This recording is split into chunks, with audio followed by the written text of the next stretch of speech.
Hello everyone. Now in this presentation, we are going to discuss about the major industrial disasters under chemical and process safety management.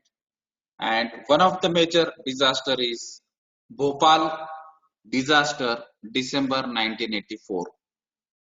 So it is also called as Bhopal gas tragedy. So out of these 5 cases, one of the major disaster is Bhopal disaster, that is case 4. And the company which is related to this disaster is Union Carbide India Limited, which is placed at Bhopal, Madhya Pradesh. So this was the photograph after an accident,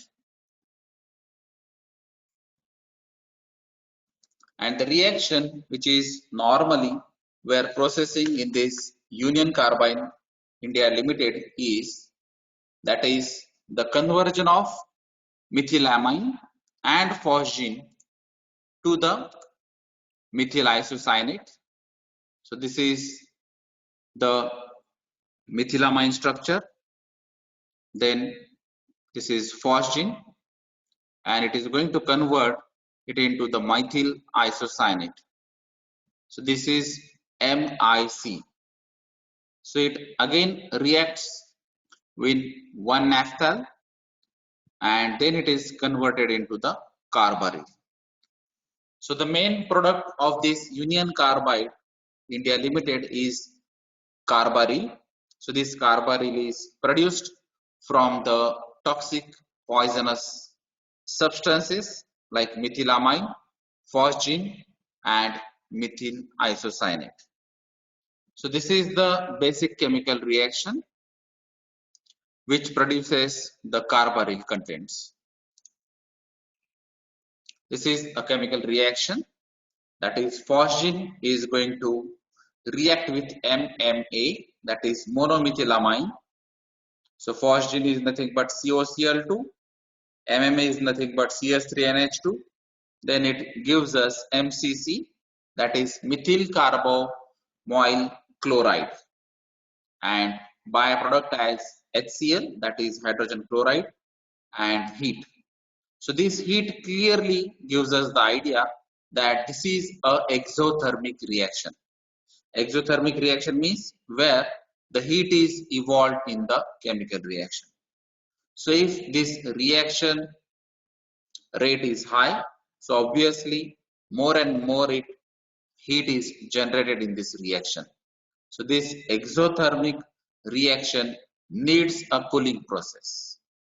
If it is not done, then obviously due to this excess heat, due to this excess temperature or high temperature, the reaction rate is again going to increase, and if the rate of reaction is increases, again this heat which is prepared or evolved in this process is more and more dangerous. The second reaction is this MCC, which is prepared in this first reaction, now acts as a raw material. So with the help of heat which is already generated and which can be supplied externally, so this MCC is going to convert into MIC and HCl. So this MIC is nothing but again methyl isocyanate. So this MIC is mainly used to convert this MIC into carbaryl. So that is the main reaction which is in USL. So this block diagram gives you the more idea regarding this reaction and a basic process flow diagram. So we are using this phosgene and MMA, that is monomethylamine, as a raw materials. So these two raw materials are loaded in this reactor, and in this reactor this reaction systems again takes or absorbs the chloroform from another line, and this phosgene, MMA and chloroform gives you the different products, and some of the products are stripped. So this phosgene is separated out, that is called as stripping, So stripping is nothing but the desorption phenomena. So it is a reverse of absorption. So phosgene is going to separate it out, and this phosgene can be again utilized as a raw material for the raw material stream. Then the products are sent to the pyrolysis reactor, and pyro means fire. So in this reactor, highest temperatures are maintained, and we are providing only heat in this reactor. That is why it is called as pyrolysis process, and the reactors are called as pyrolysis reactors.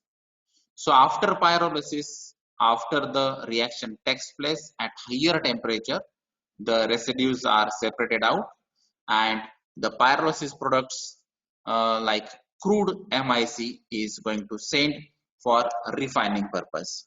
So crude MIC is prepared after this pyrolysis step, and this MIC is refined, that is methyl isocyanate is refined, and refined MIC, that is nothing but a main product of this process, is going to stored, and if the MIC is required as a product for transportation, then you can use this MIC in the storage area, you can unload these MIC, or you can make the MIC derivatives. If it is not required, then the MIC destruction, VGS or flare can be utilization for destroying this MIC, right? So flare system is also installed in this Union Carbide company, and then after rebiting this MIC, the tails are again going to feed into the pyrolysis reactor. So this is the overview of the overall process in this Union Carbide system. So what exactly will happen in this tragedy? So in the night of 2nd December 1984, when the night shift staff of the Union Carbide factory took a round at 11 p.m. So 2nd December night shift at 11 p.m. there were 3 double-walled, partly buried stainless steel tanks, that is number 610 and 611, and each of 60-ton capacity, and all containing the poisonous gas, that is MIC. So this methyl isocyanate were buried in the 60-ton capacity SS tanks, that is 610 and 611. So this is to be used to produce a deadly pesticide carbaryl. So we have already discussed about this reaction. Now the focus is on the tanks. So in the supervision, what exactly the workers have observed or the supervisor have observed. So at 11:30 p.m., workers in the plant realized that there was a MIC leak. So how they detect? The characteristics of MIC is that the eyes of human being or the animals were start to tear. So their eyes, that is the workers' eyes, began to tear, and that is why they predict that the MIC leak starts. That is at 11:30 p.m. A few of them went to the MIC structure and noticed a drip of the liquid with yellowish white gas. So this MIC leak is started, and this MIC is again reacted with some other gases, and this is the observation by some of the people who had visited this MIC structure. So about 50 feet of the ground.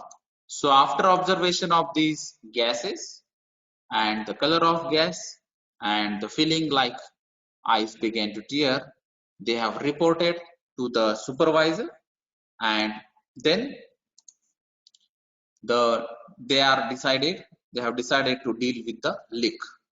So they have decided to deal with the leak after the tea break, so which ended at 12:49.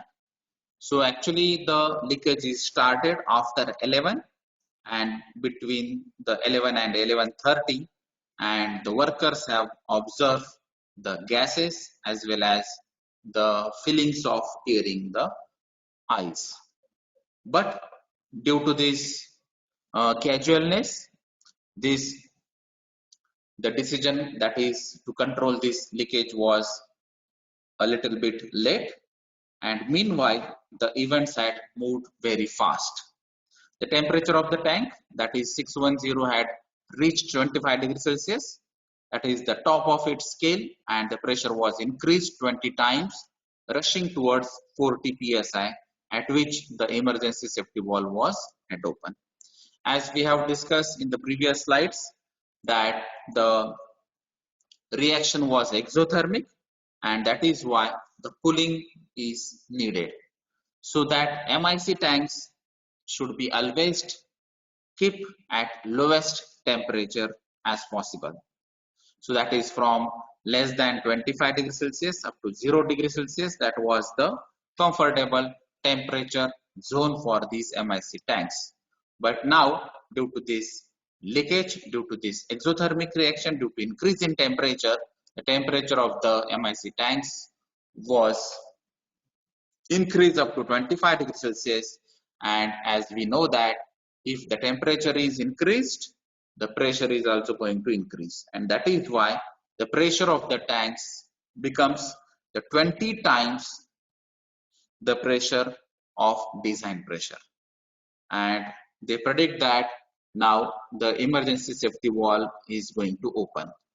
Soon the pressure gauge showed 55 psi. So this 40 is going to increase up to 55, because we already discussed that if the exothermic reaction is not controlled, then the heat is going to generate, and if the heat is going to generate, obviously the temperature is going to increase, and this temperature parameter affects on the rate of reaction. So the rate of reaction increases as the temperature is increases, and that is why more and more heat is generated, and due to this more and more heat, the temperature is going to shoot up, and due to this temperature, this pressure is shoot up to 55 psi. That is the top of the scale, and the safety valve had opened, which released MIC. So this MIC is released with loud hissing sound and the tremendous heat. This heat is due to the exothermic reaction, and this safety valve is open due to the high pressure, that is 55 psi. So this MIC is a poisonous toxic gas which is released through this safety valve. So white cloud drifting over the plant was moving towards the sleeping neighborhood. So nearby to this Union Carbide industry, there is a residential area, and the place is Bhopal. So the gas is moving towards the residential area and nearby sleeping neighborhood, as it is a 12:40 night. So the people are not aware, not alert about this MIC leakage. The workers tried to operate these safety devices, but nothing seemed to work.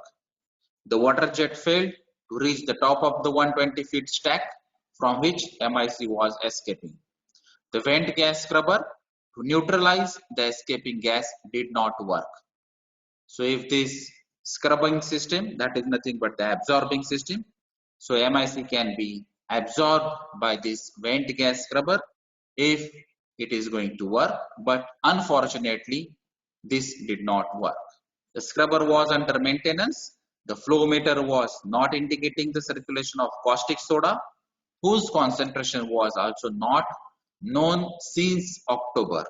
So this is happened on the 2nd December late night, or on the 3rd December, and this scrubber was under maintenance since October. The flare tower to burn off the gases. So we have already discussed that flare system is also installed in this Union Carbide system, but the flare tower to burn off the gases could not be used because its piping was corroded and not replaced. So from the photograph itself, you can understand the corrosion was the major issue in that Union Carbide company. Again, the different parameter is the refrigeration systems. So we know that the heat is evolved, that is why the temperature is increased, pressure is increased, and that is why the safety valve is operated. So if the refrigeration system is operated, then maybe the temperature is going to control, and if the temperature is going to control, obviously the pressure is going to control, and the safety valve does not open, and this MIC may not be released into the atmosphere. But the refrigeration systems of 30-ton capacity to keep the MIC in liquid state up to 0 degrees Celsius was closed down since June 1984. So from June 1984, the refrigeration system is also closed down as an economy drive. And the gas was at 15 to 20 degrees Celsius, which was unsafe.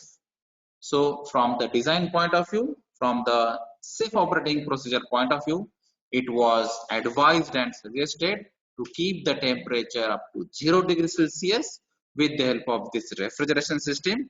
But due to these unsafe decisions of non-operating or close down this refrigeration system, the temperature of the gas was 15 degree to 20 degrees Celsius. For approximately 2 hours, the safety valve remained open, releasing over 50,000 pounds of MIC, might also containing phosgene, which is again more poisonous than the MIC, chloroform, it is again toxic gas, and hydrogen cyanide, it is also a poisonous gas, carbon dioxide, it is also a toxic gas.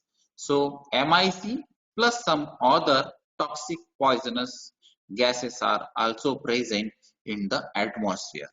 So out of 90,000 pounds stored in the tank 610, 50,000 pounds of MIC is released into the atmosphere.